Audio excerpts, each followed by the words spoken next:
Out in the country on the farmhouse, an old farmhouse, and there was this guy, and I mean, he was a nut. He really was. You want to define a nut. This guy had a little Ford Pinto. I don't know if you guys remember Ford Pinto. A little Ford Pinto station wagon that he slept in, and he slept in the back of it. And so the back seats folded down, and that's where he lived in.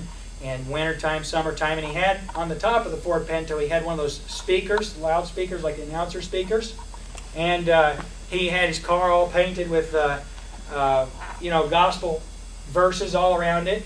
And he went around driving downtown yelling at people over his loudspeaker that if they didn't get saved, they'd go to hell.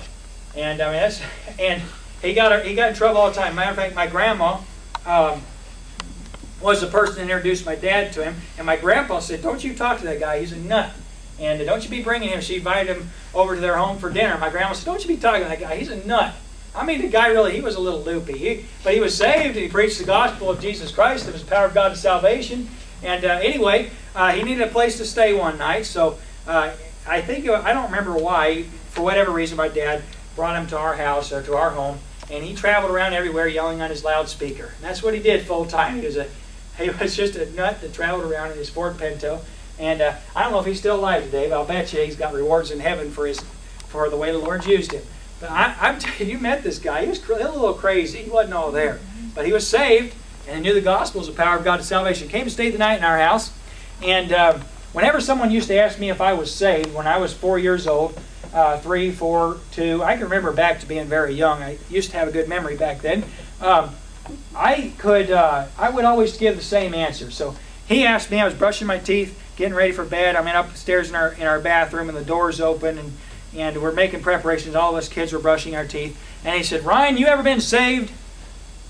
And brushing my teeth, I said, "No, but my sister has." And I told her all about how she got saved. I said, when she was 5 years old, we used to live out at Headville. We were in the house, and she told Mom she wanted to get saved. So Mom said, "Well, I'm going to go get your dad, and we'll come back, or I'll bring him back, and we'll pray with you." And they came back, and she said, "I got saved while you were gone. And I already trusted Christ as my Savior. You weren't here, but I asked God to save me, and He did." And so I told my sister's testimony. And he said, "Well, that's fine, Ryan. I'm glad your sister's saved, but are you saved?" Well, I didn't have a second backup story, and so I had to answer the question. And I said, "No." He said, "Well, why don't you get saved tonight?" And so I did. Got on my knees in the room right next door there and prayed and asked God to save me, and I went to heaven. And it was a nut that led me to the Lord, and I'm eternally grateful to Him. And God's not impressed with messengers. You don't need somebody impressive, friend, to save me and change my life.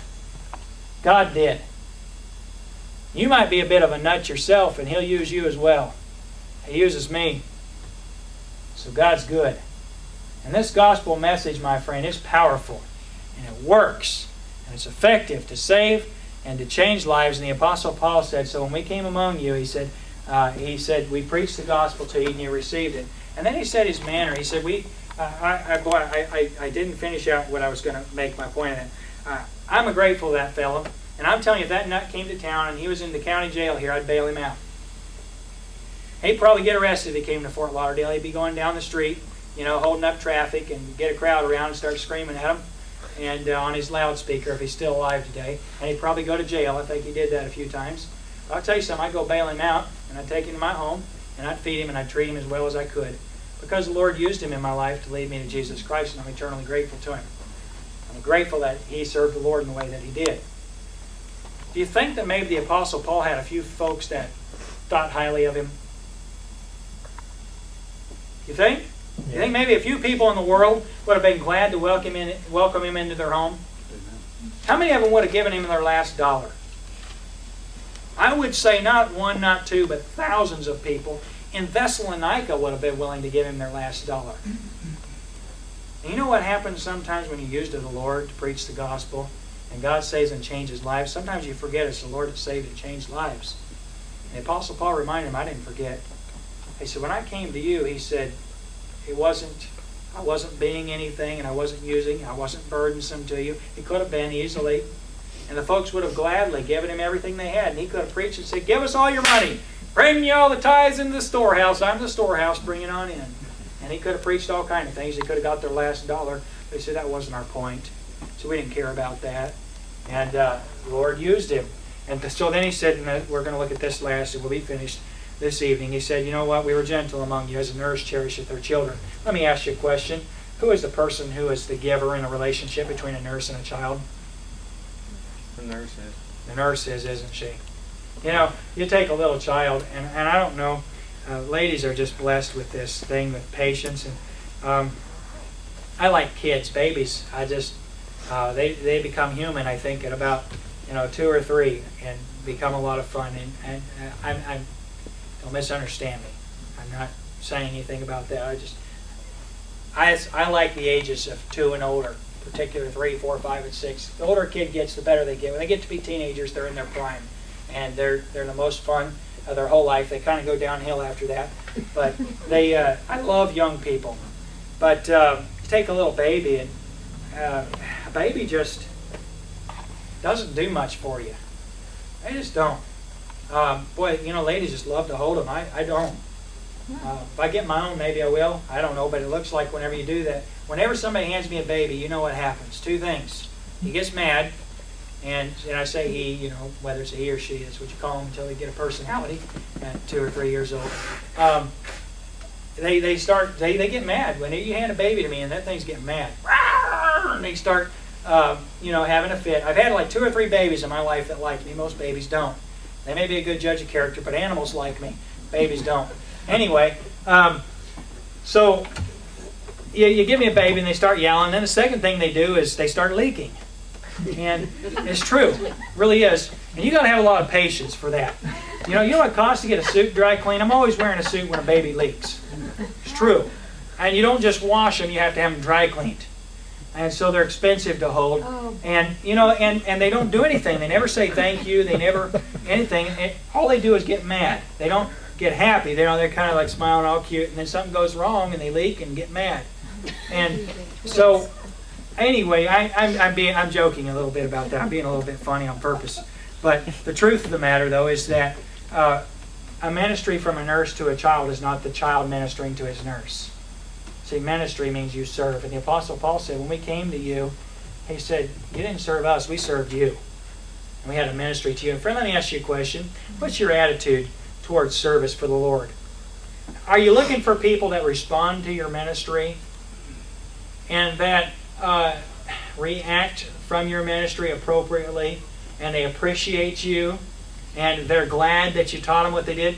Or do you sometimes have to handle some babies?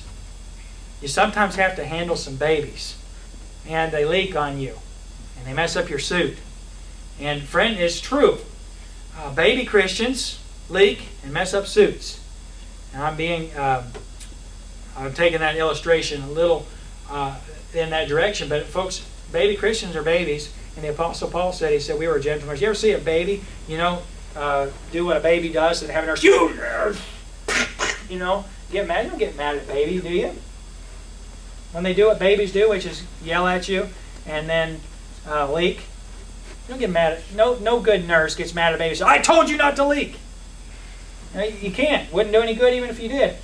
And the Apostle Paul has the same attitude toward these folks. He says they're babies and they're gentle like a nurse. How many of you would like to hire a nurse that got mad at your baby when he did what babies do? You wouldn't, would you? You need a gentle nurse. And the Apostle Paul said that's our attitude. By the way, let me ask you, Christian, how are you with baby Christians? Well, I'm going to tell you something. And this is a warning to anyone that would try this. If a new Christian comes in this church and you're rough on him, you'll hear from me, I promise you. You have a baby Christian come in this place and you get offended because they're, boy, I'm telling you, I've seen it before. I've not seen it in this church. I don't think you folks would do that. I think you're spiritually mature enough to know it. But when somebody comes in and they're a baby Christian and they're not just like you think they ought to be, don't get mad at them about it. Don't say, well, you know what, they ought to know better than that. They ought to, well, I've heard this. I've seen people have been saved a couple weeks and people say, well, he's saved now. He ought to. Friend, I'll tell you something. Baby's a baby.